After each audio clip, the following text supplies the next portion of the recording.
Chapter 26. Reflections. As the crowd dispersed around the cage, they didn't disperse entirely. Instead, they migrated towards the nearby grill, where Joey was busy preparing a feast. The savory aroma of sizzling meat wafted through the air, enticing everyone's senses. Damon sat on a bench, his gloves and mouthguard discarded on the plastic container beside him. He was still trying to process the events that had transpired. Tim, on the other hand, had made a swift exit, likely to nurse his wounded pride. Damon didn't blame him. Being submitted in front of a crowd that had been hyping him up was a tough pill to swallow. As Damon sat there, he became aware of his own pungent aroma. His homeless smell, combined with the sweat from the intense fight, made him less than desirable company. He understood why no one sat next to him, their noses wrinkling in distaste. The sound of laughter and chatter filled the air, accompanied by the clinking of utensils on plates. Damon's stomach growled, reminding him that he hadn't eaten in a while. He eyed the grill, his mouth watering at the sight of the juicy meat. Joey, ever the host, made his way over to Damon. "Hey, champ, you must be starving," he exclaimed, his voice booming across the gathering. Damon stood up, his muscles still tense from the fight, and followed Joey's gaze as he looked him up and down. "Follow me," Joey said, already walking towards the house. Damon trailed behind him, taking in the sights and sounds of the neighborhood. The houses were small and worn, but they seemed well maintained, with tidy lawns and colorful gardens. As they entered the house, Damon was struck by its simplicity and cleanliness. The furniture was old but well cared for, and the air was fresh and free of clutter. Joey led him to the bathroom, a small but functional space with a shower, sink, and toilet. "So, Damon, go take a shower," Joey said, handing him a towel and a set of clothes. "These don't fit me anymore, but they should fit you. Once you're done, come get a meal." Damon nodded, feeling a mix of gratitude and wariness. He couldn't help but wonder why Joey was being so kind to him. As Joey turned to leave, Damon called out to him. "Joey." Joey turned around, his expression curious. "Why are you doing this?" Damon asked, his voice a little rougher than he intended. "I mean, I'm grateful and all, but people don't do things for free." Joey paused, a small smile playing on his lips. He chuckled, a low, rumbling sound, and turned to face Damon. "You're right, people don't do things for free," he said. "But let's say I was once in your shoes. I'm living better now, and I hope you will too. Come on, go take a shower. I'll tell you the story later." Damon nodded, feeling a sense of relief wash over him. As he turned to enter the bathroom, he remembered something. "Oh, wait," he said, turning back to Joey. "Can you leave an extra meal? I've got someone I want to feed too." Joey's eyes widened in surprise, but he nodded. "Sure, I'll do that." Damon closed the bathroom door behind him, the click of the lock echoing through the small space. He stood still for a moment, his eyes scanning the room as if taking in every detail. The tile floor, the worn sink, the shower curtain with its faded pattern, everything seemed so foreign, yet so welcoming. At Nobleman at. He felt a lump form in his throat as he approached the shower, his hand reaching out to turn the faucet. The sound of running water filled the air, a soothing melody that seemed to wash away some of the tension in his body. As he stepped under the warm spray, Damon closed his eyes, letting the water cascade down his face. He felt a tear escape, trickling down his cheek, and quickly wiped it away, embarrassed by his own emotions. He opened his eyes to gaze at his reflection in the mirror. The person staring back at him looked worn, weary, and worn down. Damon's eyes narrowed as he took in the sharp angles of his face, the stubble that covered his jawline, and the scars that crisscrossed his skin. "I look just like him," he whispered, a wry smile twisting his lips. He looked down, his eyes focusing on the tile floor as a sigh escaped his lips. The warm water continued to flow, a constant presence that seemed to wash away some of the grime and grit that had built up over the years. Damon's shoulders relaxed, his muscles unknotting as he let the water work its magic. He stood there for a long time, lost in thought, the only sound the gentle patter of the water against his skin. After drying himself off, Damon continued to stare at his reflection, his eyes tracing the lines and scars on his face. He couldn't shake off the feeling of unease that settled in his stomach. His thoughts drifted to his mother, and he mumbled under his breath, "I'm sorry, Mom. I'm a constant reminder of your pain." The words hung in the air, a whispered apology to a ghost from his past. Damon's gaze lingered on his reflection, searching for answers that never seemed to come. He looked away, his eyes scanning the bathroom as if searching for an escape from his thoughts. Finally, he broke free from his reverie and began to dress in the clothes Joey had provided. The fabric felt soft against his skin, a gentle caress that was a far cry from the rough, tattered clothing he was used to. As he buttoned up the shirt, Damon caught a glimpse of himself in the mirror. He looked different, cleaner, and more put together than he had in years. But the eyes that stared back at him still held a deep sadness, a reminder of the pain and struggles he had faced. Damon took a deep breath, the air filling his lungs as he turned away from the mirror. He opened the bathroom door, the sound of the party outside filtering in, a stark contrast to the quiet introspection of the bathroom. He stepped out, his eyes adjusting to the bright lights and laughter. Chapter 27. A New Beginning. Damon stepped out of the house, feeling a sense of renewal wash over him. The warm shower and clean clothes had transformed him, making him almost unrecognizable from the dirty, homeless person he once was. He took a deep breath, savoring the scent of soap and shampoo that lingered on his skin. As he walked towards the gathering, he noticed people glancing at him, their eyes lingering on his clean clothes and fresh appearance. Damon felt a sense of pride, knowing that he looked better than he had in a long time. The sound of laughter and chatter filled the air, accompanied by the clinking of utensils on plates. Damon's stomach growled, reminding him that he was hungry. He made his way towards the food, his eyes scanning the spread before him. Joey greeted him with a smile, handing him a plate piled high with food. "Hey, champ, dig in," he said, his voice booming across the gathering. Damon took a bite, savoring the flavors that exploded on his tongue. The food was delicious, a far cry from the scraps he was used to eating. He closed his eyes, enjoying the taste and texture of the meal. As he ate, Damon couldn't help but think of his mom. He wished she could experience this too, the warmth and comfort of a full stomach and a clean body. He clenched his fist, determination coursing through his veins. He would save up enough money from fights and get them into a motel or something. Anywhere with a bed and a roof would be better than sleeping in the alley. Damon's eyes opened, his gaze scanning the crowd as he made a silent promise to himself. He would do this, for himself and for his mom. He would fight, and he would win, no matter what it took. The thought sent a surge of adrenaline through his body, and Damon felt a sense of purpose he hadn't felt in a long time. As the last of the guests departed, Joey's friends began to tidy up the remnants of the gathering. The sound of laughter and chatter had faded, replaced by the clinking of dishes and the scraping of chairs against the floor. Damon stood by, watching as they worked, his eyes fixed on Joey as he walked towards him. "Hey man, sorry to make you wait," Joey said, his voice low and apologetic. "I should have given you your prize earlier." He reached into his hoodie pocket and pulled out a brown envelope, its edges worn and creased. Damon's eyes widened as Joey handed him the envelope. His hands trembled slightly as he took it, the weight of the contents settling heavily in his palm. The moment his skin made contact with the paper, his shaking ceased, replaced by a sense of calm determination. "Thanks, man," Damon said, his voice barely above a whisper. "I don't know." Joey interrupted him, a warm smile spreading across his face. "I didn't do anything, man. You earned it." He nodded towards the envelope. "That's $300 in there. Make sure you hide it well. Don't want you getting mugged walking around with that kind of cash." Damon's eyes dropped to the envelope, his fingers tracing the edges as if to confirm the contents. He looked up at Joey, a sense of gratitude etched on his face. "But if you want to help," Joey continued, "you can help me clean up here. I'll add another $50 to your earnings." He smiled, his eyes crinkling at the corners. "Help me clean up after fights, and you can make an extra $50 each time." Damon nodded, his mind racing with the possibilities. "That's fine," he said, his voice firm. "Let's start then." The sound of dishes clinking and chairs scraping against the floor filled the air as Damon and Joey began to clean up the remnants of the gathering. The smell of food and sweat lingered, mingling with the scent of soap and shampoo that still clung to Damon's skin. He worked in silence, his eyes fixed on the task at hand, the brown envelope safely tucked away in his pocket. As they cleaned up the last of the mess, Damon and Joey found themselves alone, the only sound being the clinking of dishes and the scraping of chairs against the floor. They worked in comfortable silence, their movements synchronized as they put away the remnants of the gathering. As they worked, Damon couldn't help but notice the ease with which Joey moved, his confidence and kindness radiating like a warm glow. Damon had always wondered what it would be like to have a sibling, someone to share his struggles and triumphs with.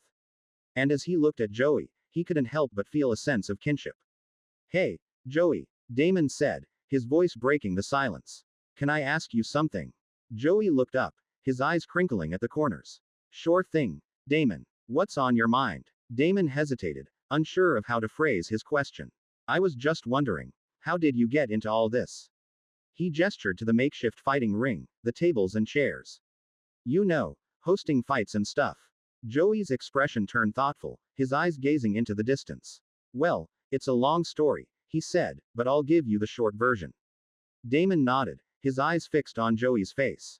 I used to be homeless, just like you, Joey said, his voice low and even. Me and my big brother, we had to fight to survive. But my brother, he was a fighter, literally. He got into a low promotion company and started making a name for himself. Damon's eyes widened, his mind racing with the parallels between Joey's story and his own. He made enough money to get us off the streets, Joey continued. And I found my own way to contribute. I started hosting fights, and it just took off from there. Damon couldn't believe what he was hearing. The similarities between their stories were uncanny. He felt a sense of wonder, of awe, at the fact that Joey's brother had been able to get them off the streets through fighting. That's amazing, Damon said, his voice barely above a whisper. I had no idea. Joey shrugged, his smile humble. Yeah, my brother's a great guy. He's still fighting, still sending me money to this day. Damon's eyes dropped, his mind reeling with the implications. If Joey's brother could do it, why couldn't he? Why couldn't they both escape the streets and make a better life for themselves?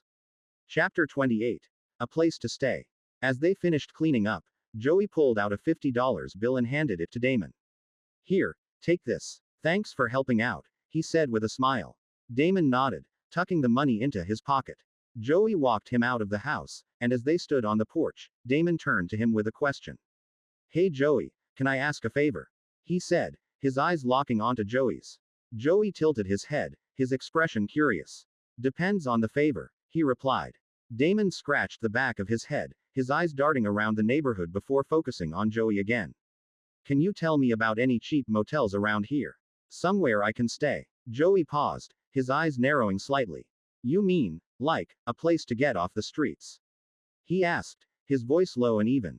Damon nodded, his jaw clenched. Yeah, just me and my mom. Joey nodded sympathetically, running his hand through his blonde hair. Well, since you've got your mom with you, I shouldn't send you to a place where there might be people looking to take advantage of her, he said, his eyes serious. Damon's fist clenched at the thought of someone harming his mom. Joey noticed and held up a calming hand. Chill, man, I said I'm not sending you there. Most motels around here are in gang-affiliated areas, but I know one that might work. He thought for a moment, his eyes scanning the surrounding streets. It's not in a great area, but it's not too far from here. You can probably walk there in 30 minutes. The only bad thing you might encounter is some nuthead asking for drugs. Damon nodded, considering the option. That doesn't seem too bad, he said. Joey nodded in agreement. Yeah, and it's not in any gang territory, so you don't have to worry about that. You know the gangs around here, right? The Reds and. Damon finished the sentence for him. Yeah, I know. The Blues. Joey nodded grimly. Best to stay away from them. The motel I'm thinking of is about $35 a night, so you can stay longer if you need to. That cool with you? Alright, so you head down this street for about 10 minutes, Joey said, pointing down the sidewalk. Then you take a left at the corner with the big oak tree. You can't miss it. Damon nodded, his eyes fixed on Joey's face as he committed the directions to memory. Got it, he said, his voice firm. Then you keep walking for another 15 minutes, Joey continued. You'll see a sign that says, Sunset Motel. That's where you want to go. Damon nodded again, his mind replaying the directions like a map. Okay, I think I can find it, he said. Joey smiled, his eyes crinkling at the corners. I'm sure you will, man. Just be careful, okay. Damon nodded, feeling a sense of gratitude towards Joey. Thanks, man. I owe you one, he said, holding onto the plastic bag that contained his clothes, MMA gloves, and mouthguard. Joey waved his hand dismissively. You owe me nothing, man. Just be safe, okay. Damon nodded, feeling a sense of relief wash over him. He knew he had found a true friend in Joey. Okay, I got some things I need you to do, Joey said, his expression serious. See you next Saturday. Damon nodded, his heart feeling lighter. I'll be there. No worries, he said. Joey smiled, his eyes gleaming with friendship. Good, man. I'll see you then. As Damon walked back to the alley, the sun's golden hue cast a warm glow over the streets. He didn't bother checking the system interface, his focus solely on finding a motel and getting off the streets as soon as possible. As he approached the alley, he slowed his pace, his hand instinctively rising to touch his face. At Nobleman at. He gently probed his skin, checking for any cuts or bruises. His fingers detected a few minor scrapes, but nothing too severe. Damon let out a soft sigh, relief washing over him. He hadn't worried his mom too much, at least not physically. Emotionally, he knew he still had a long way to go to make things right. He continued into the alley, his eyes scanning the familiar surroundings. The smell of trash and urine filled his nostrils, a harsh contrast to the cleanliness of Joey's house. He spotted his mom sitting on the ground, her back against the wall. She looked up as he approached, a mix of concern and relief etched on her face. Aoife's eyes widened in surprise as she took in her son's transformation. Saints preserve us, Damon. What's happened to you? You look and smell like you just stepped out of a shower. Damon chuckled, feeling a sense of joy he hadn't experienced in a long time. I did, Mom, he said, his voice filled with excitement. I have so much to tell you. He led his mother back to their spot behind the bin, where they sat down together. Damon took a deep breath, launching into the story of his day. He told her about the fights, about winning, about the shower and the new clothes. He told her about the money, and as he did, his mother's eyes welled up with tears. Are you serious? She asked, her voice trembling with emotion. I'm so proud of you, Damon. My heart's bursting with joy. She hugged him tightly, squeezing the air out of him. Damon felt tears fall from his eyes, but they weren't tears of sadness or pain. They were tears of happiness, something he hadn't experienced in a long time. As they hugged, Damon felt a sense of peace wash over him. He knew that no matter what happened next, he had his mother's love and support. And in that moment, that was all that mattered. Aoife's voice trembled with emotion as she spoke the words Damon had longed to hear. I'm proud of you, son, she said, her voice thick with feeling. Damon's eyes welled up with tears as he gazed at his mother. He felt a sense of relief wash over him. Aoife's face was etched with lines of worry and fatigue, but her eyes shone with a warmth that Damon hadn't seen in years.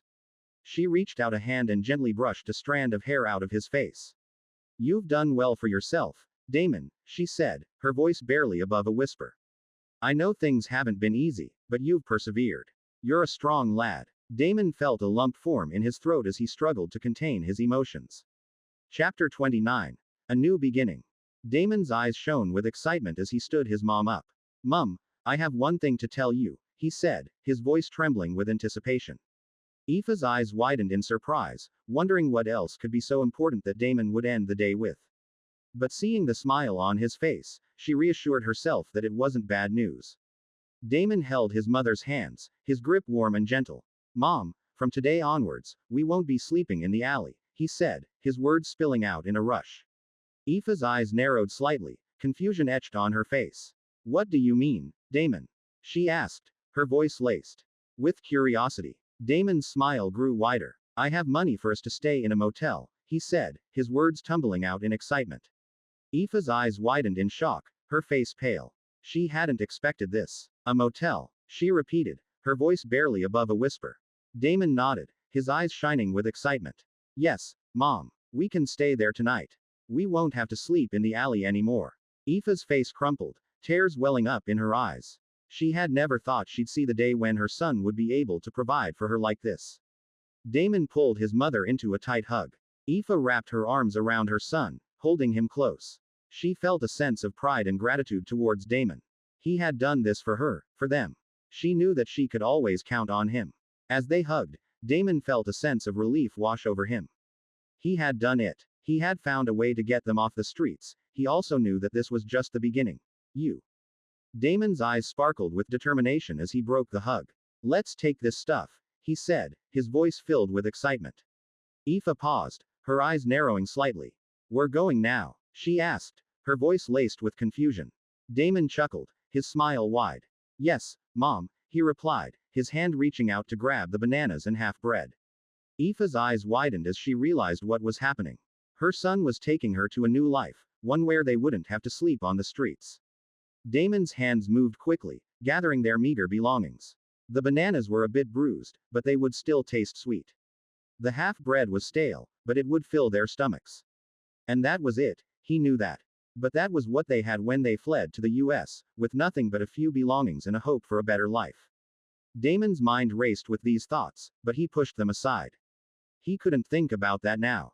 He had to focus on the present, on getting them settled into their new life.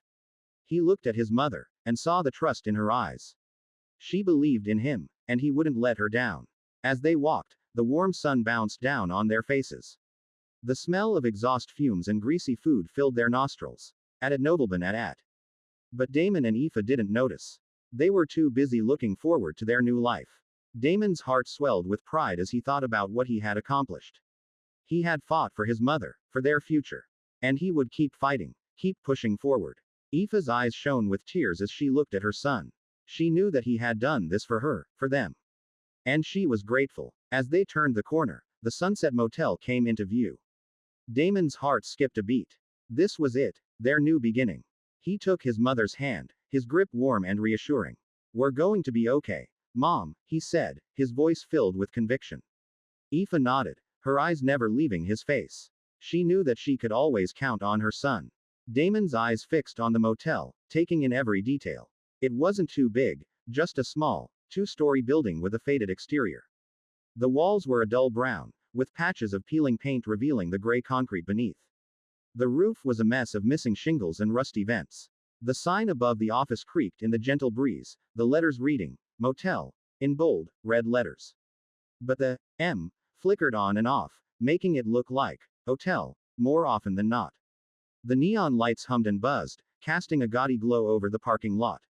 There were only a few cars scattered around the lot, their windshields reflecting the dim light of the setting sun.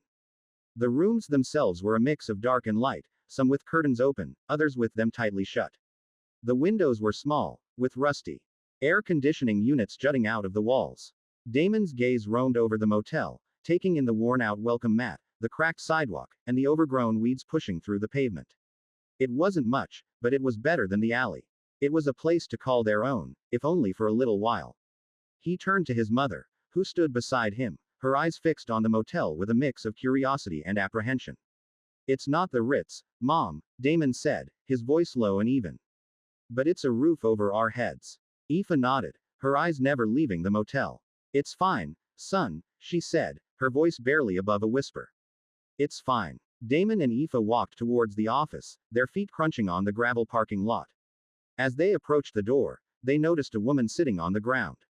She was dressed in tattered clothes, her hair a mess of knots and tangles. When she saw Damon and Aoife, she smiled, revealing yellow teeth. "Hey man, I can give you head, just give me some money, man," she said, her voice slurred and desperate. Damon widened his eyes in shock, his mind screaming, "What the fuck?" He looked at the woman, trying to process what was happening. "No, sorry," he said quickly, trying to move past her. Aoife followed close behind, her eyes fixed on the woman with a mix of sadness and relief that her son never did drugs. They passed by the woman, relieved that she didn't pester them further. Damon didn't feel bad for refusing her. He was sure that everyone who passed by knew that giving in to her requests would only help her ruin her life more. The woman's eyes followed them, her smile fading into a scowl. Damon could sense her desperation, her addiction, and her hopelessness. Chapter 30. Checking in. Damon pushed the door open to the office, a small bell above the door ringing out as they entered. The room was dimly lit, with a single flickering fluorescent light overhead. The air was thick with the smell of stale cigarettes and old books. Inside, on the other side of the desk, sat an old lady, her gray hair pulled back into a tight bun. She looked bored, her eyes fixed on a book in her lap. A pair of glasses perched on the end of her nose, and a pen was tucked behind her ear. The desk itself was cluttered, with stacks of papers and old receipts scattered across its surface.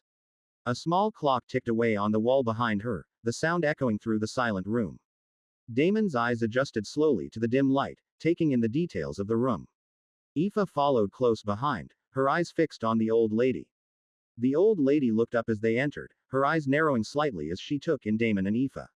She set her book aside, her movements slow and deliberate. "Can I help you?" she asked, her voice gruff and unfriendly. Damon stepped forward, his heart pounding in his chest. "We need a room," he said, his voice firm and clear. The old lady raised an eyebrow, her eyes flicking to Aoife. How long? She asked, her voice a little softer.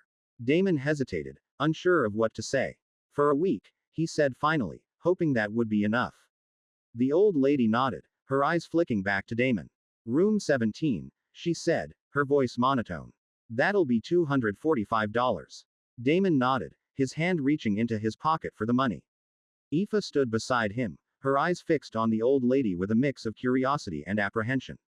As Damon handed over the money, the old lady's eyes flicked to Aoife, then back to him. You two okay? She asked, her voice a little softer. Damon nodded, his heart swelling with pride. We're fine, he said, his voice firm and clear. The old lady nodded, her eyes flicking back to the book in her lap.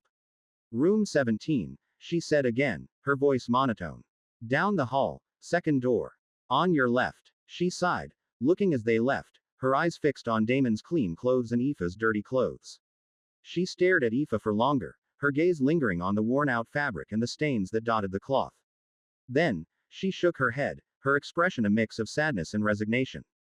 Damon forgot, and turned back to the office. What about the key? He asked, his voice firm and clear. The lady stood up, her movements slow and deliberate. She went behind the desk, took some time, and you could hear key sounds as she checked the right one. Here, she said, handing him a small, rusty key. Make sure to not lose it, otherwise you'll have to pay for it.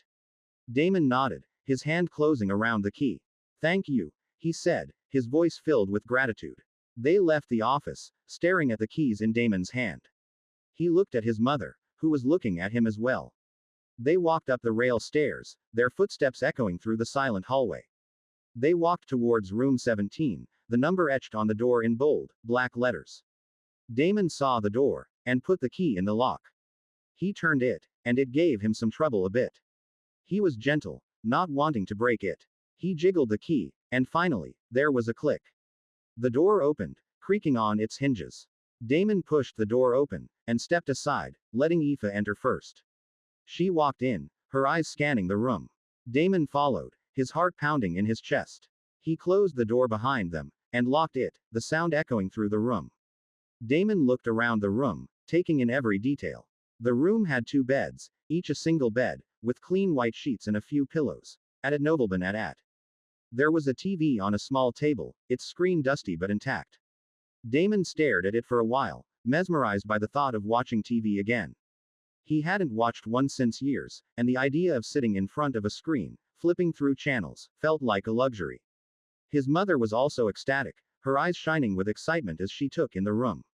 She instantly dashed towards the door that Damon assumed led to the bathroom, eager to see the inside. She pushed the door open and disappeared from view. Damon heard the sound of running water, and his mother's excited voice, Damon, it has a shower.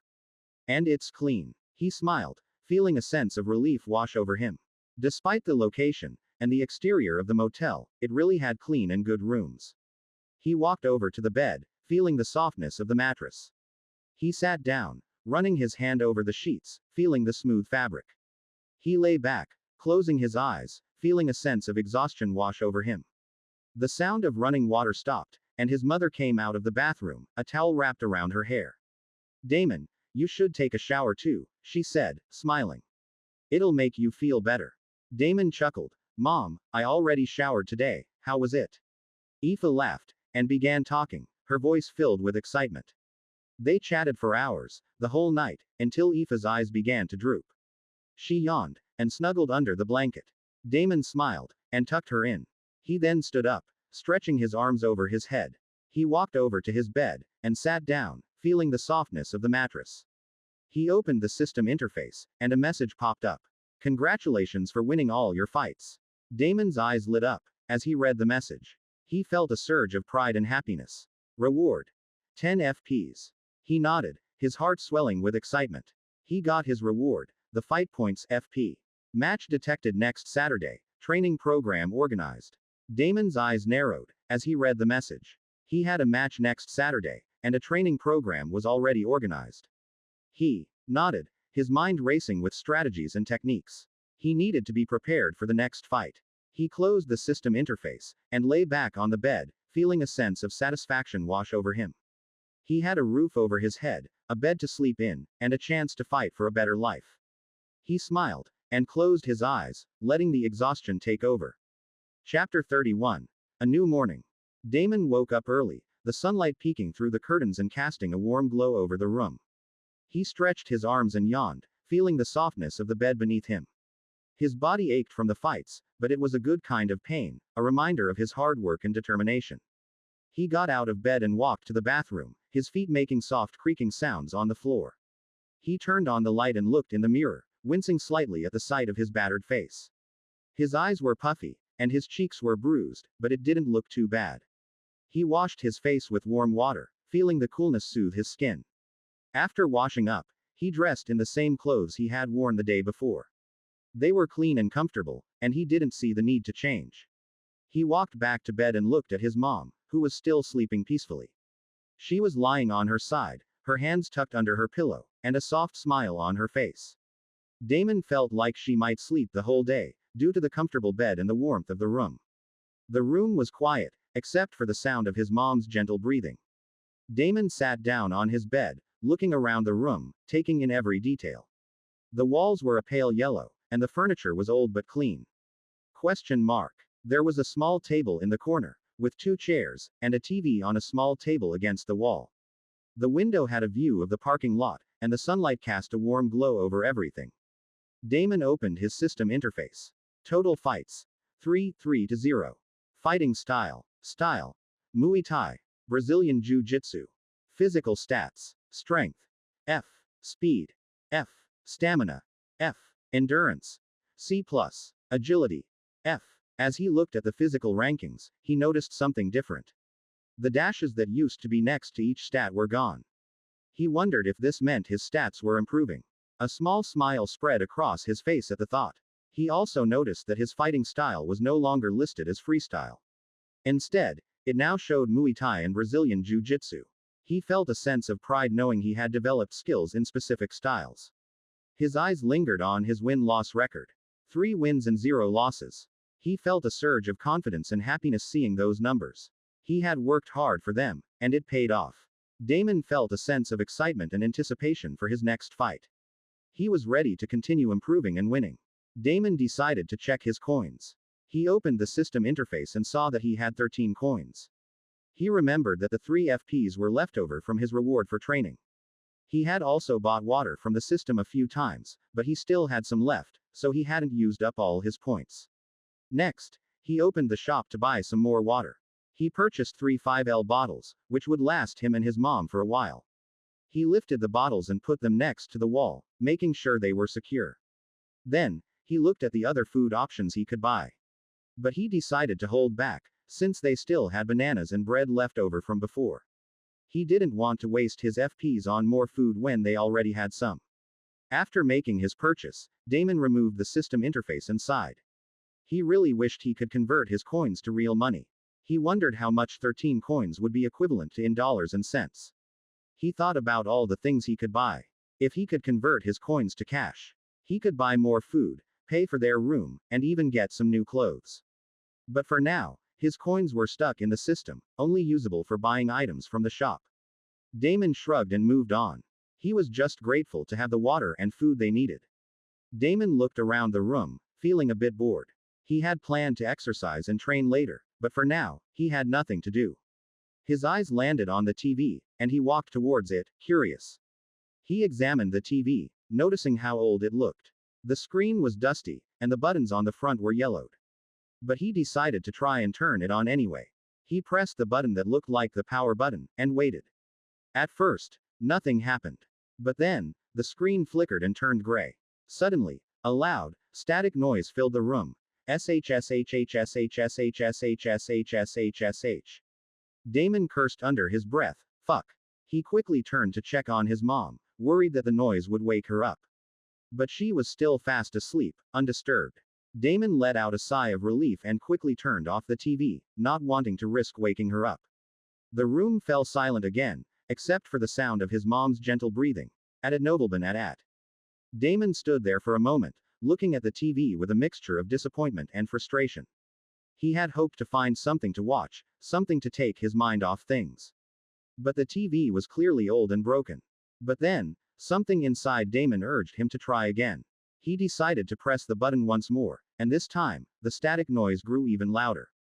He panicked, his heart racing, and quickly slapped the TV to try and make it stop. To his surprise, the static noise ceased, and the TV began playing a clear picture. Damon was shocked and relieved. He looked around the TV, searching for the volume switch, as the sound was still very loud. He finally found it and turned it down to a more comfortable level. As he looked at the screen, he saw that it was showing a horse racing match. Damon wasn't interested, so he started pressing buttons to change the channel. He searched for a long time, but couldn't find anything else. Just when he was about to give up, he stumbled upon a different channel. This time, he saw two fighters facing each other in a cage. Damon's eyes widened with interest. He noticed that it was a UFA match, and even though the TV was in black and white, it didn't bother him. He sat down, engrossed in the match, watching every move the fighters made. The sound of the crowd cheering, the commentators' voices, and the fighters' grunts filled the room. Damon was completely absorbed in the match, his eyes fixed on the screen. He watched as the fighters exchanged blows, their movements swift and precise. As the match ended, Damon felt a rush of excitement. He wanted to watch more. He kept watching, one match after another, fascinated by the skill and strength of the fighters. Chapter 32. The Championship Dream. As Damon continued to watch, he noticed the crowd's excitement growing. It seemed they were all waiting for the final match. When the previous fight ended, a well-dressed man in a stylish suit entered the scene. He stood confidently, and music played, signaling the arrival of the main attraction. A man emerged with his crew, and Damon couldn't help but notice his distinctive look. At Novelban at. He had a strong jawline, high cheekbones, and medium to dark skin. His hair was black and closely cropped, revealing a clean-shaven face. His deep-set brown eyes seemed intense and focused, especially when he was in the ring. Although the black and white screen didn't show colors, Damon could sense the man's aura. He exuded strength, discipline, and the sharpness of a seasoned fighter. As the man approached the cage, Damon realized that this was the championship match everyone was waiting for. The man held a championship belt, and Damon's eyes widened with excitement. He had never seen a championship match before, and he couldn't wait to see the action unfold. When the man reached the cage, he stood there, his presence commanding attention. The crowd cheered, and the commentators' voices grew louder. Damon felt his heart racing with anticipation. He was about to witness something special, something that would leave a lasting impression. He leaned forward, his eyes fixed on the screen, ready to take in every moment of the championship match. Suddenly, music played, and the crowd erupted in cheers. Damon's eyes were fixed on the screen as the other fighter emerged. He watched as the fighter walked out, his pale skin a stark contrast to the dark surroundings. The fighter's body was marked with tattoos, each one telling a story of his journey. Damon's eyes widened as he took in the sight of the large gorilla tattoo on the fighter's chest. The gorilla wore a crown on its head and clutched a heart in its teeth. The fighter's hair was cropped short. The eyes seemed to gleam with a predatory focus, and Damon felt a shiver run down his spine. The fighter's jaw was strong, covered in a trimmed beard that framed his face, adding to the aura of raw, rugged strength. As the fighter walked towards the cage, Damon's excitement grew. He was on the edge of his seat, his face inches from the screen. The music reached its peak, and the crowd's cheers grew louder. Damon felt like he was right there in the arena, his senses immersed in the exciting atmosphere. He couldn't wait to see the fight begin, to witness the clash of these two formidable opponents. When both fighters were in the octagon cage, the man in the suit stepped forward. The crowd cheered louder and then went silent, anticipating the announcement. Ladies and gentlemen, this is the main event of the evening. The announcer's voice boomed through the speakers. Sanctioned by the Nevada Commune Athleticism Organization, are 3 judges scoring this contest at Octagon Side R. He paused for a moment, building up the excitement. And then, he continued, his voice growing louder and more dramatic. And now, for those in attendance and UFA fans watching around the world, live from the Grandview Sports Arena in Las Vegas, Nevada, it says TEIIMMMMMEEE. The crowd erupted in cheers, and the sound of the TV crackled with the intensity of the moment. 5 rounds for the undisputed UFA Featherweight Championship of the world. The announcer declared. The camera panned to the blue corner, where the first fighter was standing. Introducing first, fighting out of the blue corner, this man is a mixed martial artist holding a professional record of 18 wins, 2 losses. He stands 5 feet 9 inches tall, weighing in at 145 pounds. Fighting out of Cork, Ireland, presenting the challenger, the rebellious Colin McIver. The crowd cheered again, and then the camera panned to the red corner, where the second fighter was standing, who was the champion. And now, introducing his opponent, fighting out of the red corner, this man is a mixed martial artist holding a professional record of 25 wins, 1 loss. He stands 5 feet 7 inches tall, weighing in at 145 pounds. Fighting out of Fortaleza, Brazil, he is the reigning, defending, undisputed UFA featherweight champion of the world, Joseph Eldaman. The crowd's cheers reached a fever pitch, and the sound of the TV crackled with the intensity of the moment. Damon felt his excitement building up, and he couldn't wait to see the fight begin. Damon watched as the fighters met in the center of the octagon. Even on the old black and white TV, he could feel the tension, even felt like he could cut it. Colin McIver moved lightly on his feet, his eyes locked on Joseph Eldaman. Joseph, the champion, stood firm, muscles ready for action. The referee signaled, and they began to circle each other, both looking for an opening. Damon leaned closer, his heart pounding. Suddenly, Colin stepped forward, his left hand ready to strike. Joseph reacted quickly, throwing a punch of his own. But before Damon could even blink, Colin's punch landed first, hitting Joseph square on the chin. Joseph fell to the mat, his body crumpling instantly. Damon gasped, shocked by how fast it had all happened. The referee rushed in, waving to stop the fight. Colin raised his fists in victory, and the crowd's cheers echoed through the TV speakers, almost overwhelming the sound. Damon sat back, stunned. The fight had lasted only 15 seconds. It was over almost before it began, but the impact of those few seconds was unforgettable. As Colin celebrated, climbing the cage, Damon stared at the screen, awestruck. The image faded to black, but the excitement Damon felt stayed with him. The fight might have ended quickly, but the memory of it would last a lifetime. The roar of the crowd was almost deafening as the announcer's voice cut through the noise, filled with his signature dramatic flair. Ladies and gentlemen, after just 13 seconds of the very first round, we have a winner by knockout. And now, the new UFA featherweight champion of the world. The rebellious Colin McIver. The crowd erupted into a deafening cheer as Colin McIver, the newly crowned champion, held his belt high. Damon watched in awe, mesmerized by the dramatic finish and eager to see more from Colin. Damon's eyes were still fixed on the TV screen, even though the broadcast had ended. He was lost in thought, his mind consumed by the image of Colin McIver holding the championship belt aloft. He could almost hear the roar of the crowd, feel the electric atmosphere of the arena. Damon's desire to become a champion burned brighter than ever. He wanted to experience that moment for himself, to have the belt wrapped around his waist, to hear the announcer declare him the winner. He thought about his own journey, his own struggles and sacrifices. He thought about the long hours of training, the sweat, the pain, the doubt. But most of all, he thought about the glory, the honor, the sense of achievement that came with being a champion. Damon's determination grew, his resolve strengthened. He knew that he had a long way to go, but he was ready for the challenges life would throw. He was ready to put in the work, to push himself to the limit, to do whatever it took to become a champion. The image of Colin McIver's victory lingered in his mind, fueling his ambition, driving him forward. Damon knew that he could do it, that he could become a champion. And he was willing to do whatever it took to make it happen. Chapter 33. Aoife's efforts. 5 months went by, and Damon's life settled into a routine. He woke up every morning at 6 a.m. to the point it was a habit. The system had an alarm feature he had discovered. His mother lay asleep on the other single bed, her gentle snores filling the quiet room. Damon got out of bed, stretched his arms, and began his morning routine. He quickly dressed in his worn-out clothes and headed outside to start his training. The cool morning air hit him as he stepped out of the motel room. He took a deep breath, feeling invigorated, and began his run. Damon pounded the pavement, his feet echoing through the empty streets. Sweat dripped from his forehead as he ran, his muscles warming up for the intense training session ahead. After his run, he returned to the motel parking lot, where he had made it his makeshift training area. He began his martial arts drills, practicing his punches, kicks, and grappling moves. The sound of his heavy breathing and the thud of his feet on the ground filled the air.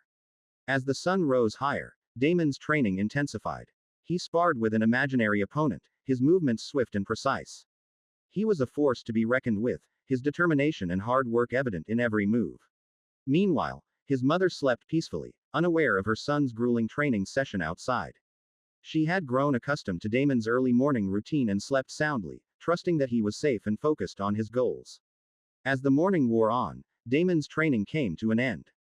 He returned to the motel room, exhausted but satisfied with his progress. He showered, dressed, and prepared his breakfast, his eyes fixed on the TV as he watched UFA fights, analyzing the fighters, techniques and strategies.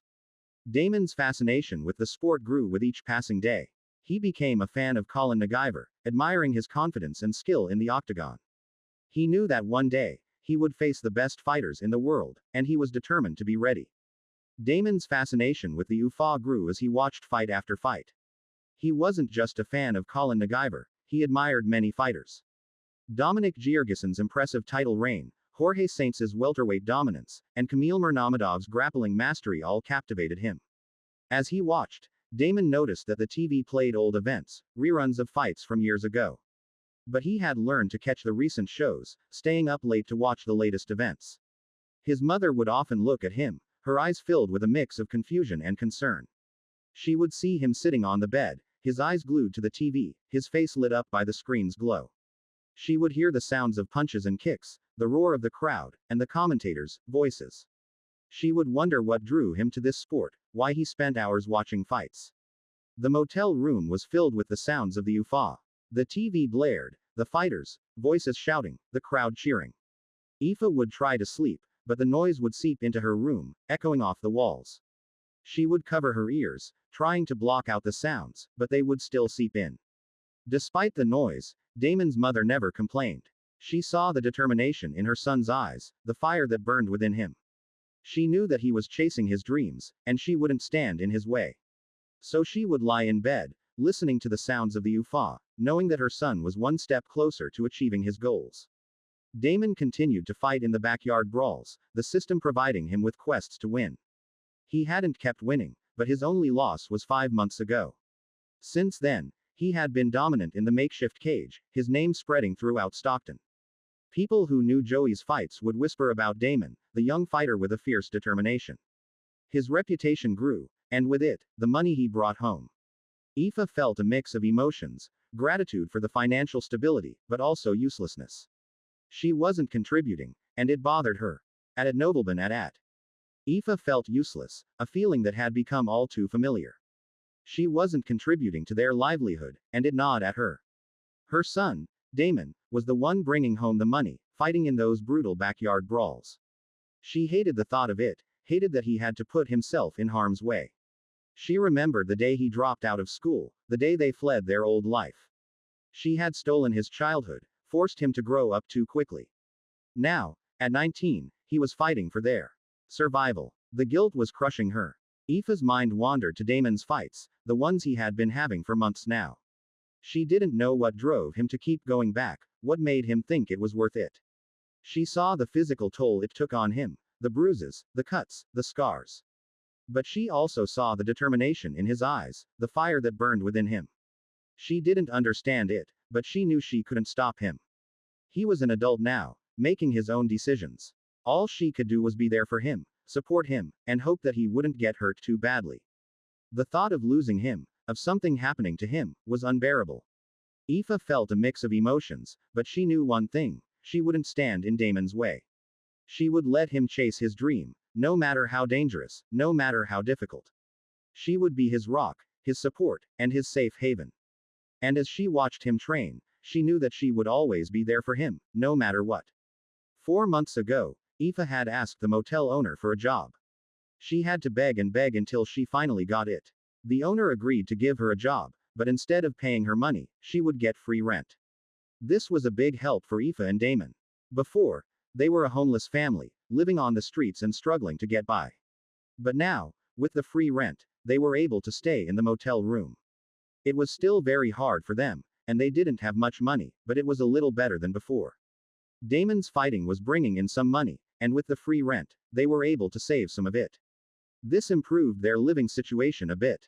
They were still very poor, but they had a roof over their heads and some food to eat. Aoife was grateful for the job and the free rent. She was happy to be able to help her son and make their lives a little better. She worked hard at her job, cleaning the rooms and doing her best to make sure everything was perfect. Chapter 34. Bad News I. Damon stood in front of the bathroom mirror, catching his breath after his morning exercise routine. He had just returned from his run outside and was admiring the changes in his body. Although he was still skinny, his physique now looked healthy and strong, unlike before when he appeared frail and weak. The improvements in his diet had made a significant difference. Since his mother had taken over the rent payments, Damon had used some of the money to buy nutritious food. He couldn't use the system's coins to purchase food because most of it required cooking, and their motel room didn't have a stove. So, he stuck to buying food with real money. The healthy food had added some much-needed fat and muscle to his body, slowly restoring him to a healthy state. His height remained the same at 6 feet 2 inches, but his overall appearance had changed for the better. Damon wasn't the only one benefiting from the better food. His mother had also become healthier, looking younger and more vibrant than before. Her skin had fewer acne scars, and her eyes sparkled with renewed energy. The motel room, once a symbol of their struggles, now felt like a home. Damon's mother had made an effort to make the space cozy. Despite the lack of decorative furniture, it felt like home. As Damon continued to gaze at his reflection, he felt a sense of pride and accomplishment.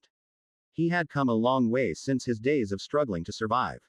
His body was stronger, his mind was clearer, and his future looked brighter. Damon moved away from the mirror and began to undress. He took a refreshing shower, feeling the warm water wash away the sweat from his morning exercise. As he dried himself with a towel, he thought about buying new clothes. He wanted to look nice and feel confident, but he knew he needed to talk to his mother about it first. He got dressed in his worn-out clothes and left the bathroom. As he entered the main room, he bumped into his mother, who was sweaty from her morning work. She had been cleaning the motel rooms and was exhausted. Damon asked her, "Mom, I'm going to leave for a bit, is that fine with you? Do you need anything?" Aoife shook her head, taking deep breaths. "No, don't worry about me, I'll be fine. Just don't come back late, okay? I'm going to take a shower and rest up a bit." Damon nodded and left the room. As he stepped outside, the bright sunlight hit him, making him squint. He walked towards Joey's house, feeling the warm sun on his skin. He didn't have a fight scheduled today, but Joey had told him yesterday that he had something important to tell him. Damon was curious and wanted to know what it was. The walk to Joey's house wasn't short, but Damon had grown accustomed to the distance. He had walked this route many times before, and his feet seemed to move on autopilot. As he strolled through the neighborhood, he passed by familiar faces, some of whom nodded or waved in recognition. Damon returned their greetings with a smile or a nod, feeling a sense of belonging in this community.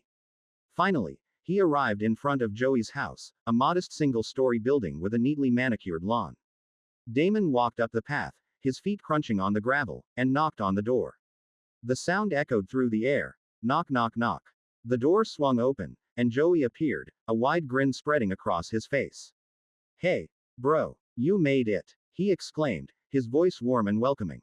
Damon smiled back, and the two friends shared a dap, their hands clasping together in a firm handshake. Joey's hand was warm and slightly sweaty, a testament to his recent activities. Damon's hand, too, was slightly damp from his walk. As they entered the house, Damon and Joey settled into the comfortable sofa, sinking into the cushions. They began chatting, their conversation flowing easily, like a well-rehearsed dance. For the past 5 months, they had grown closer, bonding over their shared passion for fighting. Their discussions often centered around the latest news in the UFA, analyzing fights, and debating the skills of various fighters. They delved into the technical aspects of the sport, discussing strategies, techniques, and training methods.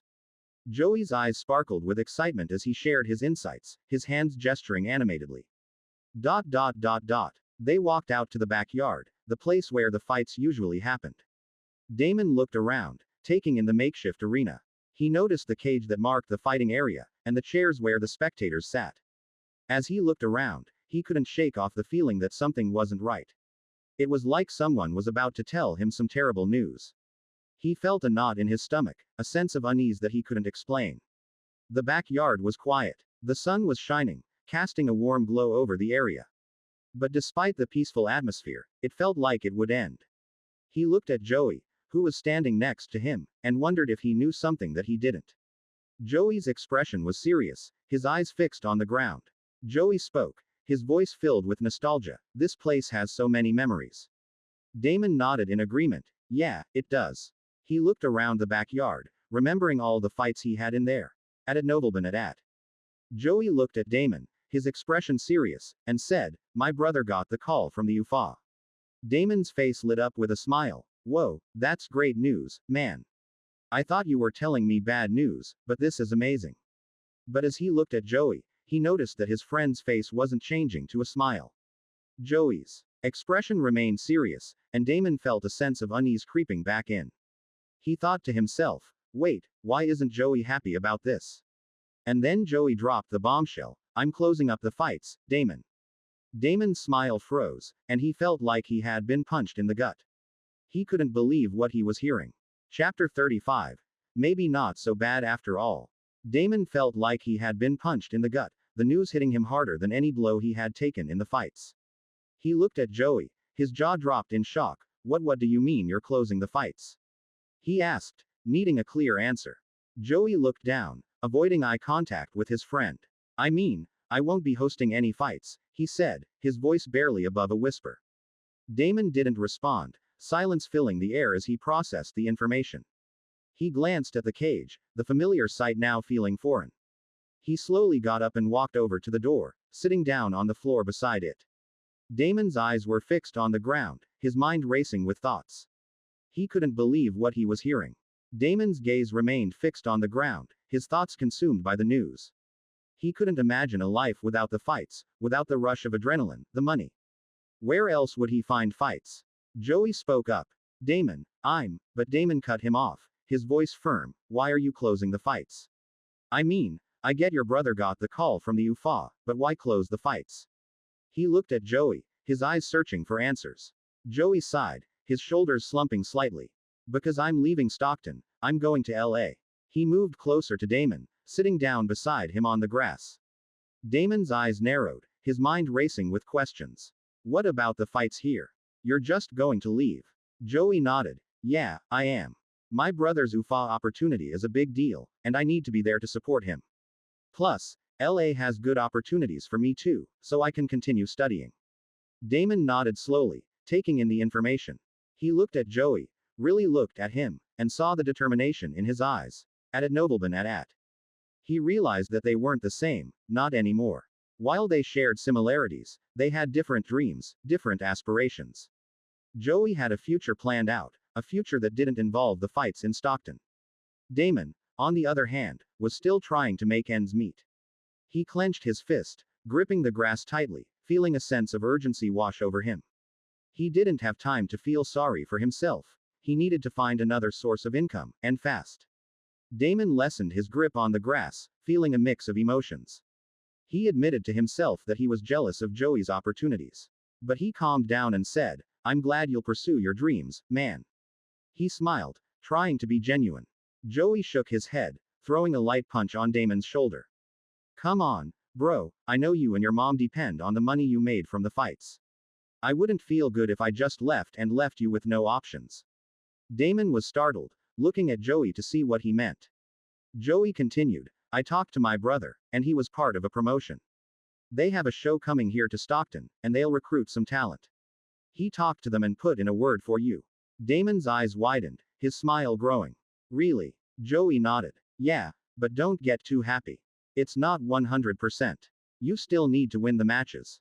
But you already have a spot, all you need to do is show up when the show is here and register. They'll also help with the fighting license." Damon froze, his smile still plastered on his face. He thought about the opportunity, a chance to get his name out there, to fight more trained fighters, and most importantly, a chance to earn more money. He turned to Joey, a wide smile spreading across his face. "Thanks, man, haha, my mother will be happy." He grinned from ear to ear, feeling a sense of relief wash over him. Joey's face turned serious, his eyes narrowing slightly. "But Damon, don't take this lightly," he said, his voice firm. "My brother says the fighters there, although amateurs, are beasts. They're hungry, all of them have the same goal, beat their opponents and join the UFA." Damon nodded, his smile fading. He knew it was true. He wasn't going to fight against drunk people or people who didn't know how to fight. His opponents probably had gyms and training camps, things he didn't have. So he had to make sure he was at his best. He thought about his own training, his runs through the streets, his workouts in the parking lot. He thought about his diet, his sleep schedule. He knew he had to step up his game if he wanted to compete with these fighters. Joey's serious expression lingered, his eyes locked on Damon's. You need to be prepared, Damon. This is a big opportunity, but it's also a big risk. You need to be ready. Damon nodded again, his mind racing with thoughts of training and preparation. He knew Joey was right. He had to be ready. Also, I got this for you, Joey said, pulling out a small, worn cell phone from his pocket. It's not new, but you'll need it to stay in touch with them. The phone's cracked screen and outdated design made it clear it had seen better days, but Joey assured him it still worked reliably. Damon took the phone, feeling a mix of gratitude and embarrassment. Man, now I'm feeling like a charity case, with all these things you're giving me, he said, smiling wryly. Joey laughed, standing up from the grass. Don't get too cocky, Damon. The phone is just an old one my brother used to use. It's been replaced, so I figured you could put it to good use. Damon chuckled, standing up as well. Thanks, man. I really appreciate it. He looked at the phone, feeling grateful for Joey's kindness and generosity. Well, I should go tell my mom about this, Damon said, putting the phone in his pocket.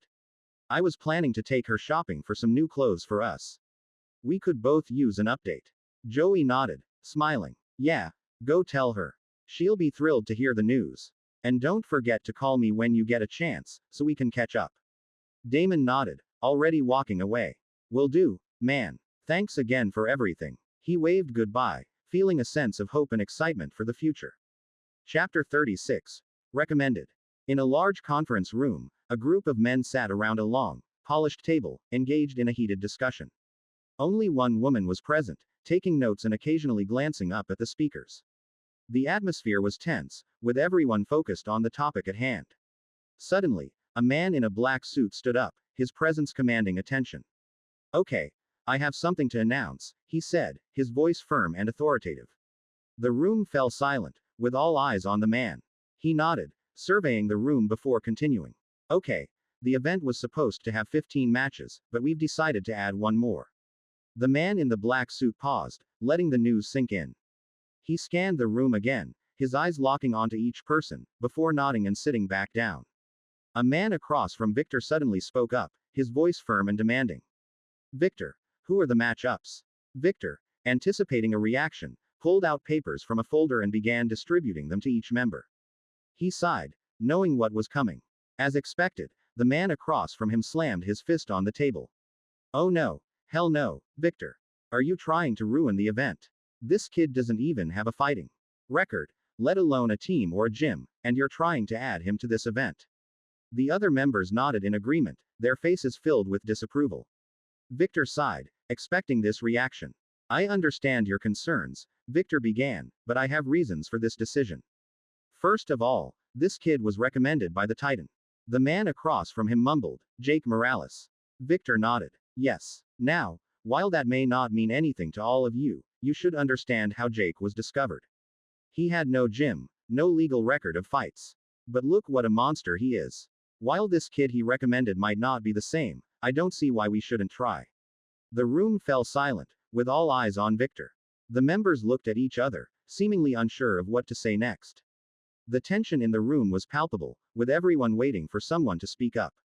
The man across from Victor shook his head, his face red with frustration. This is a mistake, Victor.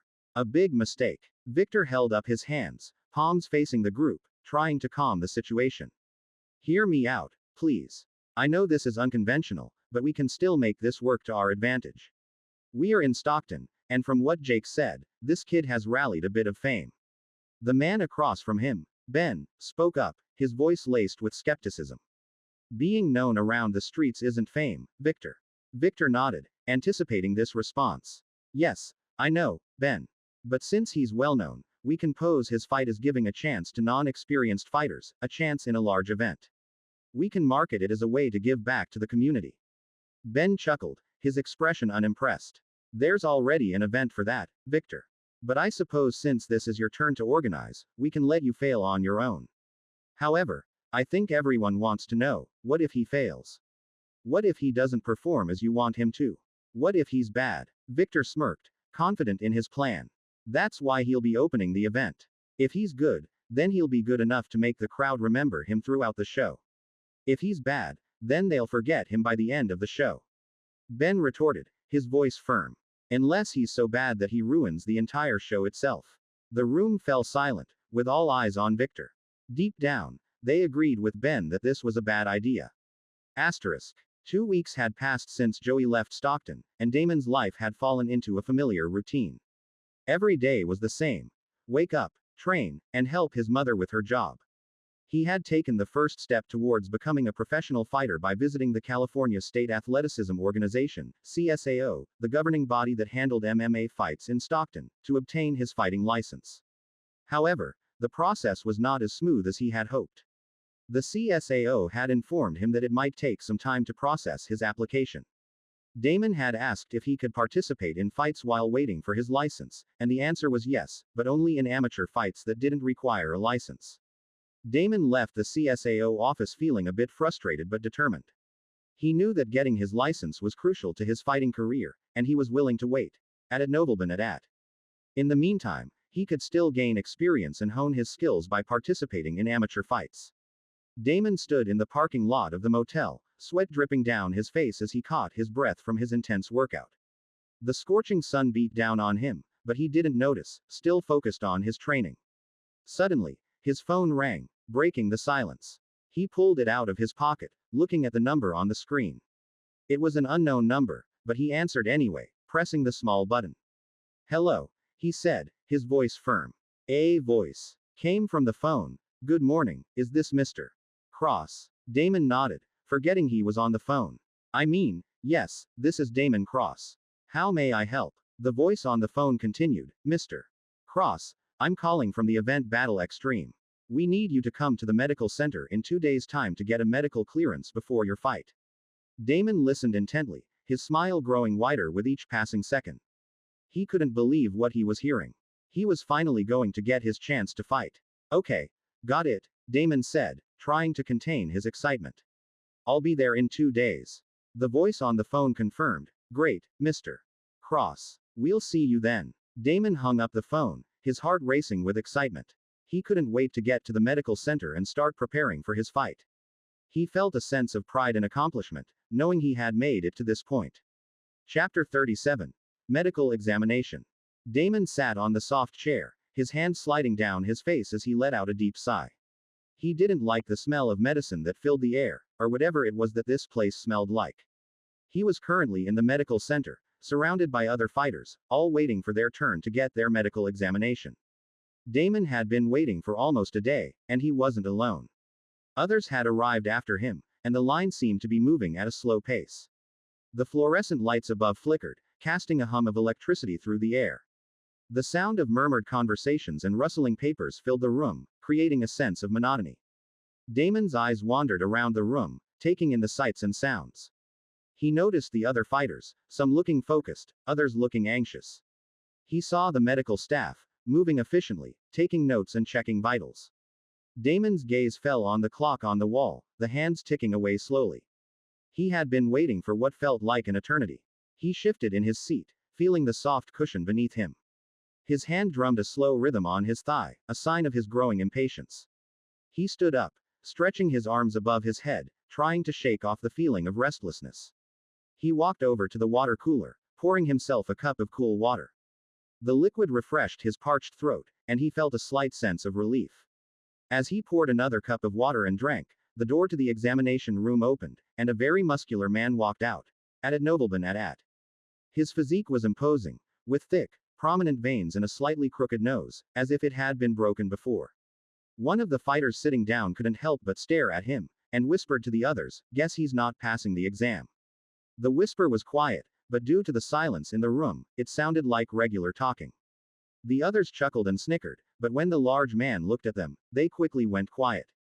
His gaze was intense, and they didn't want to draw any more attention to themselves. The large man mumbled, That's what I thought, and left the medical center, his heavy footsteps echoing through the room. The sound of the door closing behind him was loud, and it broke the silence that had fallen over the room. Damon shook his head, watching the scene unfold. He was still sipping his water, feeling the cool liquid slide down his throat.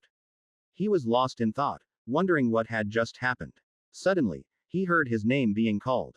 Damon Cross, the voice said, but he didn't hear it at first. He was too caught up in the moment, too distracted by the commotion that had just occurred. The voice called out again, a little louder this time, Damon Cross, but he still didn't respond. He was too busy watching the door, wondering what would happen next. It wasn't until one of the other fighters nudged him that he realized his name was being called. "Hey, isn't that you?" the fighter asked, nodding towards the examination room. Damon looked up, startled, and then stood up, smoothing out his clothes. He took a deep breath, preparing himself for what was to come. He walked through the examination door, his feet making a soft sound on the floor. He had checked his system interface before coming here, and his health was top tier, healthy, even more so due to his recent change of diet. He used to survive on meager bananas and bread, but now he ate real food, and his weight had increased as a result. Despite his improved health, he still felt nervous. As he entered the room, he saw a woman in a white robe, with a blouse underneath. Her hair was tied up in a neat bun, and she looked professional. He spoke up, greeting her with a polite, "Good afternoon." The lady looked up from the papers she was reading and sat down in her chair. "Good afternoon, Mr. Cross," she replied. "Please, take a seat, and I'll ask you some questions before we begin the exam." He looked around the room, taking in the various machines that lined the walls.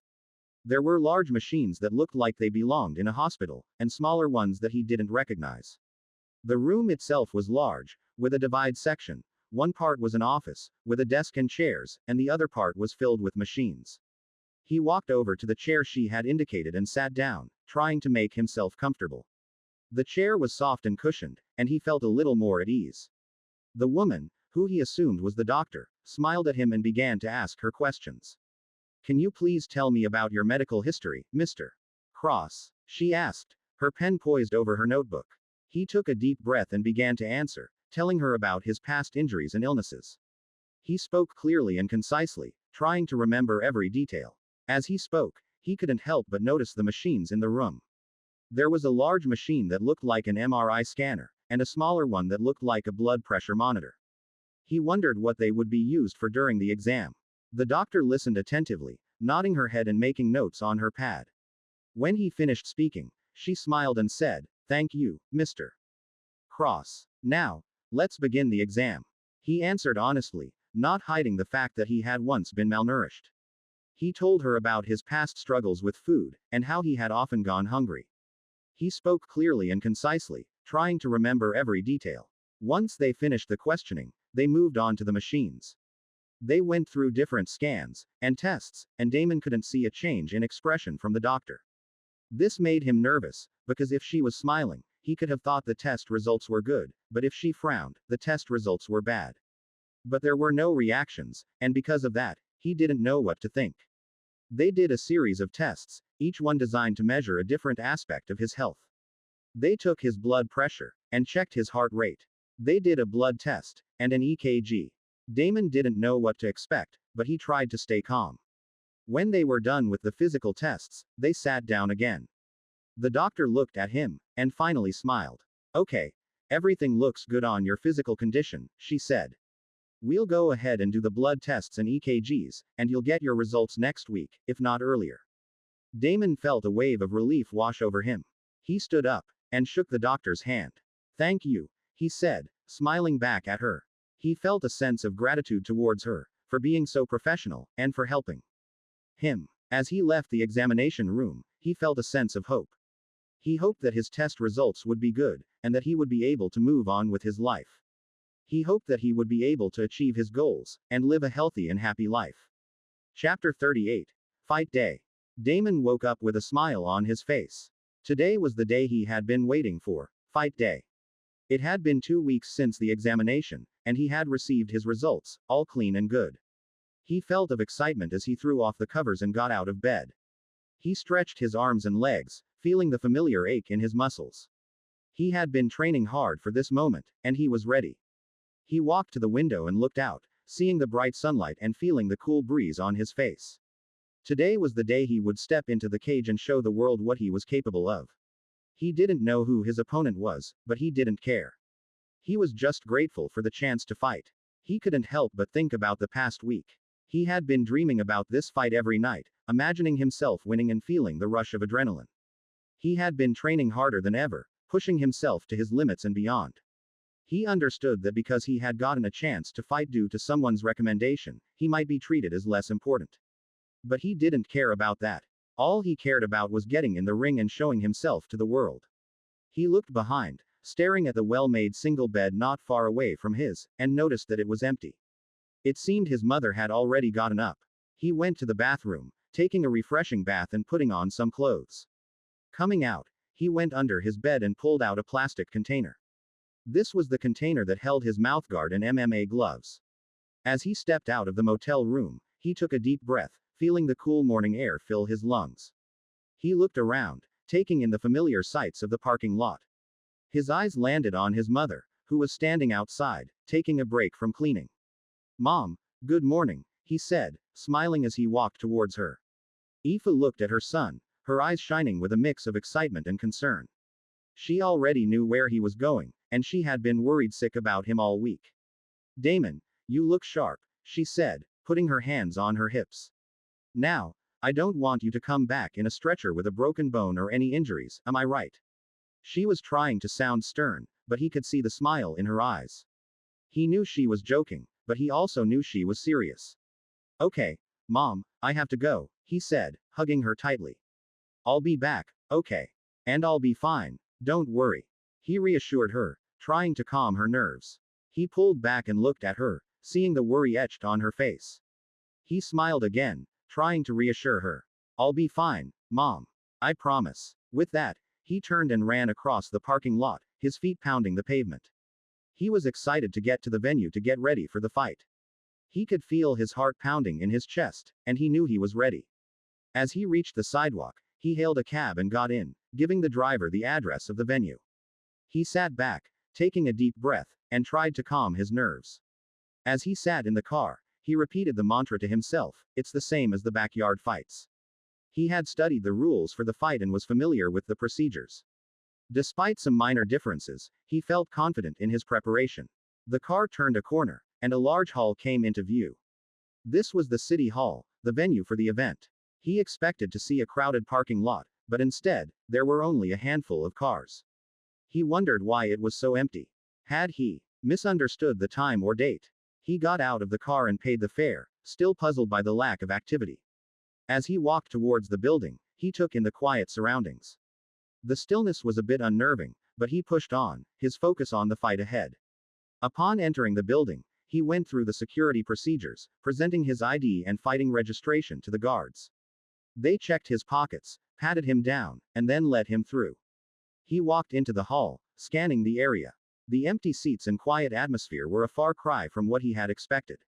He had envisioned a packed arena, electric with excitement. Instead, he saw a fragment of people, mostly fighters and their corner teams. He nodded at a few familiar faces but mostly kept to himself. He was here to fight, not socialize. As he approached the locker room, his heart began to beat faster.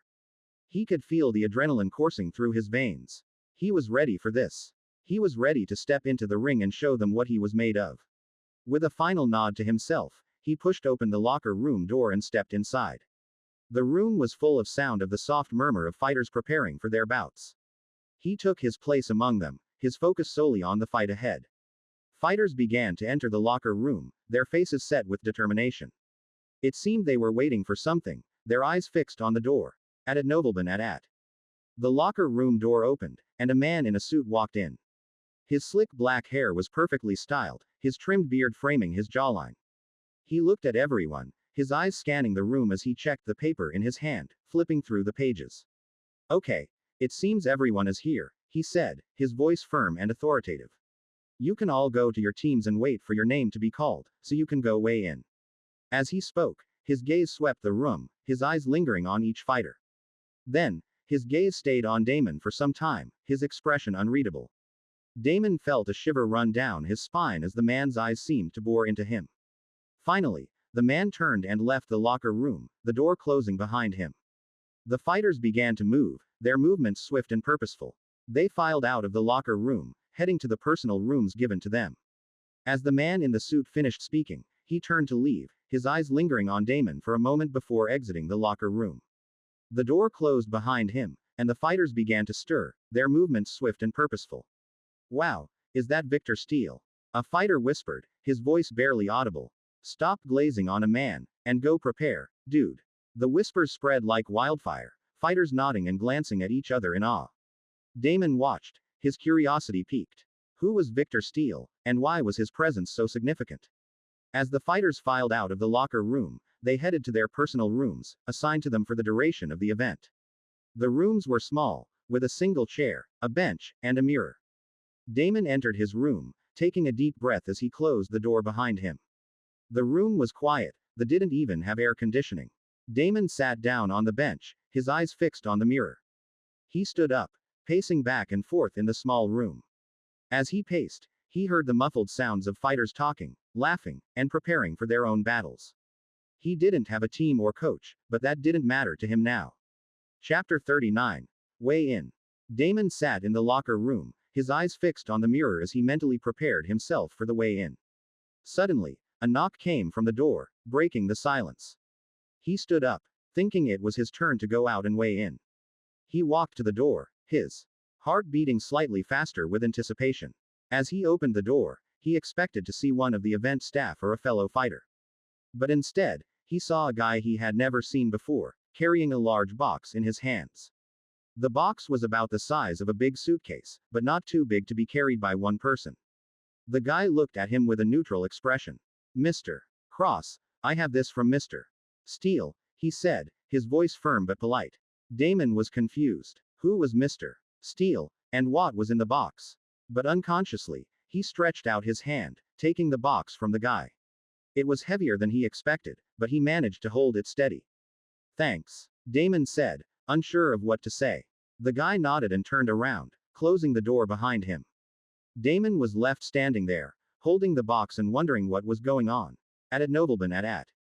He turned around, placing the box on the table in front of him. The box was a typical cardboard box, with a simple lid on top. Damon sat down on the bench, his eyes fixed on the box. He was curious about what was inside, but he didn't want to open it yet. He wanted to wait until he had a better idea of what was going on. As he sat there, he heard the muffled sounds of fighters talking and laughing outside the locker room. He felt a sense of isolation, sitting there alone with the mysterious box. Damon's eyes widened as he realized who Mr.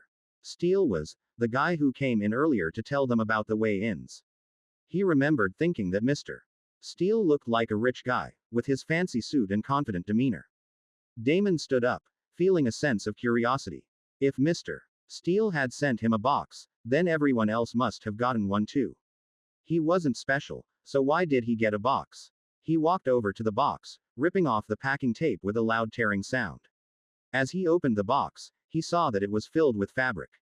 He reached in and pulled out a pair of shorts, MMA shorts, to be exact. They were black in color, and looked like they were made of a comfortable, stretchy material. He also pulled out a pair of underwear, which made him even more confused. Who sends someone underwear? He didn't know what to make of it. He dug deeper into the box and found a mouthguard and gloves. He already had his own, but these looked like high-quality spares. Damon was confused and grateful at the same time. He didn't know what he was going to do with all this gear, but he appreciated the thought. His mind wandered as he pondered the mystery of the box. Did everyone else receive a similar package, or was he the only one? And if it was just him, how did they know about his lack of gear? Had Joey's brother mentioned it to someone? He didn't dwell on the thought for too long, his attention drawn back to the contents of the box. His gaze fell upon the underwear, and he decided to change into it. He removed his old underwear, noticing the holes and frayed edges. They had been with him for a while, and he knew it was time for a replacement. He slipped on the new pair, feeling the soft fabric against his skin. The fit was perfect, and he wasn't surprised. They already had his body measurements, so estimating his size wouldn't have been difficult. As he looked at his old underwear, now discarded on the floor, he couldn't help but think about how he had been putting off buying new ones. It wasn't something he thought about often, but now, faced with the reality of his worn-out garments, he realized he had been neglecting his own needs. He didn't bother putting his old clothes back on, knowing that the weigh-in was approaching. He would need to wear only his underwear, and the thought of wearing his fighting gear or all his clothes would have been embarrassing. Instead, he stood there, wearing just the new underwear, feeling a sense of relief wash over him. Just as he was lost in thought, a knock on the door broke the silence. It was a gentle tap, but it echoed through the room, signaling that it was time to go. Damon took a deep breath, steeling himself for what was to come. He knew the weigh-in was just the beginning, and he needed to be prepared. As he stepped out of the room, Damon couldn't help but feel a sense of awkwardness. He was walking around in his underwear, and it felt weird. Other fighters were walking back to their assigned rooms, and he couldn't help but notice their glances. He felt embarrassed, his face growing hot with discomfort. He remembered watching a weigh-in on TV once, where the fighters had worn underwear, even the women. But it was different when you were the one doing it. He tapped the guy who was leading him on the shoulder. "Hey, is it fine being in my underwear?" he asked, trying to sound casual. The guy chuckled a bit. "It's cool, don't sweat it. Just don't wear anything that can mess with the weigh-in. Heck, you can even go in naked if you want." Damon sighed in relief, feeling a weight lift off his shoulders. He didn't need to worry about what he was wearing. They arrived at a door, and the guy stood waiting. Damon waited too, his heart beating slightly faster with anticipation. Then, a knock came from the door. It was a gentle tap, but it echoed through the hallway.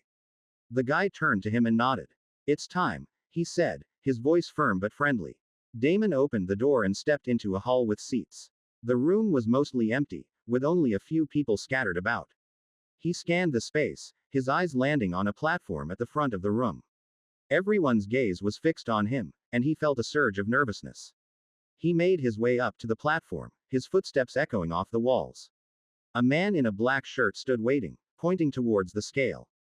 Damon stepped onto the cold surface, feeling a slight chill run through his feet. The man in black began to adjust the scale, his movements swift and precise. Damon waited, his eyes fixed on the man's hands as he worked. Finally, the man turned to face him, a microphone in hand. 125, he announced, his voice clear and loud. Damon's gaze followed the man's to the empty seats, where a camera was set up. He realized they must be live streaming the weigh-in on social media. The man's voice echoed through the hall once more. 125 for Damon Cross, he makes weight. He looked around the room, taking in the scattered faces. He wasn't sure he was comfortable with this level of public scrutiny, but it was done now. With a quiet sense of satisfaction, Damon turned and walked back the way he came, leaving the platform and the staring eyes behind. Chapter 40. The Weight of Expectation. The day wore on, with fighters continuing their weigh-ins. Meanwhile, the hall where the matches would take place was slowly filling up, with over 200 people already in attendance. Damon had spent his time trying to imagine his opponent, since he knew nothing about him. He was stuck with speculation, his mind racing with possibilities. Just as he was about to leave the room after changing, a ding sound echoed through the air. He sat back down, his eyes fixed on the system interface as it opened before him. A quest notification flashed on the screen. Quest issued. Title: An Entertainer. Damon's eyes widened as he read the details. Win your match in a dramatic finish and make yourself known. He felt a surge of excitement at the prospect of a dramatic finish. But then he read the next part. Win by KO. Striking move and proficiency feature. Win by submission. Submission move, proficiency feature. Damon's heart raced as he realized the stakes. He had to win, and win big. But then he saw the punishment for losing. Lose. Grade deduction on physical stats. He swallowed hard, his mind racing with the implications. He already had a bad physique, and the thought of making it worse was terrifying. He didn't want to find out how bad it could get. Damon's eyes remained fixed on the screen, his mind reeling with the weight of expectation. He knew he had to win, no matter what. The question was, could he do it? Damon smiled to himself, feeling a sense of satisfaction as he looked around the room. He began to clean up, placing his belongings in the box that Mr. Steele had sent him. He would leave with it when he departed. As he worked, his gaze fell upon the mirror. He stared at his reflection, taking in his appearance. The shorts and gloves made him look like a fighter, but his 6 feet 2 inches height made him appear very skinny for a 125-pound weight class. He shrugged, not worrying too much about it. He had more important things on his mind. Just as he finished packing, a knock sounded from the door. Damon turned to face it, his heart beating slightly faster with anticipation. He remembered that they had asked him earlier what music he wanted to walk in with. He hadn't known any popular songs, so he had simply said, any cool random music. He wondered what they had chosen for him. Damon took a deep breath, feeling a sense of excitement building inside him. He was ready to face whatever lay ahead. With a final glance around the room, he turned and walked out the door, leaving everything behind. The sound of his footsteps echoed down the hallway as he made his way towards the unknown. Damon stood alone, unlike the other fighters who were accompanied by their teams. As he arrived in front of the door, a song blasted through the speakers, and he felt adrenaline coursing through his veins like a powerful elixir. He pushed the door open, and it swung wide, revealing a dark hall with only a few lights illuminating the space. The crowd cheered and clapped, creating a deafening roar that echoed off the walls. Damon walked through the hall, his eyes fixed on the ring ahead. The air was thick with anticipation, and he could feel the weight of the crowd's gaze upon him. As he approached the cage, a stern-looking inspector blocked his path. Hold up, the inspector said, his voice firm and commanding. Damon raised his arms, and the inspector began to pat him down, his hands moving with practiced efficiency. He checked Damon's torso and arms, ensuring there were no hidden objects. Next, the inspector examined Damon's gloves, tugging at the laces and tape to ensure they were secure. Gloves are good, he muttered. Then, he asked Damon to open his mouth, and Damon parted his lips, revealing the mouthguard snugly fitted over his teeth. The inspector gave it a quick glance before meeting Damon's gaze. Cup check, he said simply. Damon tapped the front of his shorts, giving the inspector a brief nod to indicate everything was in place. The inspector applied a small dab of Vaseline to Damon's cheekbones, the cool gel soothing his skin. This'll help with cuts, he explained. Finally, the inspector took a step back, his eyes meeting Damon's. You're set, he said, giving a brief, approving nod. Go show him what you got. With a final deep breath, Damon stepped past the inspector and into the octagon. The door closed behind him with a loud clang, and he was enveloped in the electric atmosphere of the ring. His mind was focused, his body ready for the battle ahead. The announcer's voice boomed through the speakers, Damon Cross. Damon stepped into the ring, his eyes scanning the crowd. Then, his opponent made his entrance, and Damon was surprised. The guy was short, much shorter than Damon had expected. But then he realized, he was already too tall for this weight class. As his opponent entered the ring, the announcer said his name, Johnny Creed. The crowd cheered, and the announcer left the ring, making way for the referee. Meanwhile, in the broadcast booth, the commentators introduced themselves. Hello, I'm Michael Bosley, and welcome to Battle Extreme here in Stockton, California. I'm joined today by my partner, Daniel Green. Daniel added, that's right, Michael. We've got a spectacular card lined up for you today, but we're starting off with a flyweight match that's got everyone talking. Michael continued, that's right. And what a peculiar match it is. We've got Damon Cross, the towering flyweight, taking on Johnny Creed. Daniel, what are your thoughts on this one? Daniel chuckled. I mean, let's start with this behemoth of a man. I repeat this every time, just as weight has an impact on the match, height is too. When one cuts weight so low for their height that they look like they've been starved, then they shouldn't be fighting. That's my opinion, I don't know about you. Michael laughed. Well, as we speak, the referee is telling the fighters the rules. The crowd, oblivious to the commentators' voices, continued to cheer and chant, eagerly awaiting the start of the match. As Damon and Johnny stood face to face in the center of the octagon, the referee stepped between them, his presence commanding attention. The noise of the crowd faded into the background as the referee's voice took precedence. All right, gentlemen, the referee began, his tone firm but calm, you've both been briefed on the rules. Protect yourselves at all times. Listen to my instructions, and keep the fight clean. His gaze shifted from Damon to Johnny, ensuring both fighters were locked in. No strikes to the back of the head, no knees to a grounded opponent, and no grabbing the fence. If I say stop, you stop immediately. Understand? Both fighters nodded, their eyes never leaving each other. Good, the referee continued, stepping back just slightly. Touch gloves if you want to, and let's have a good fight. Damon and Johnny tapped gloves briefly, a show of respect before the battle ahead, then backed up to their corners, muscles coiled with anticipation. The referee glanced between them one last time, then raised his hand. Ready, ready, fight. With that command, the fight was on. His hand. Ready, ready, fight. With that command, the fight was on.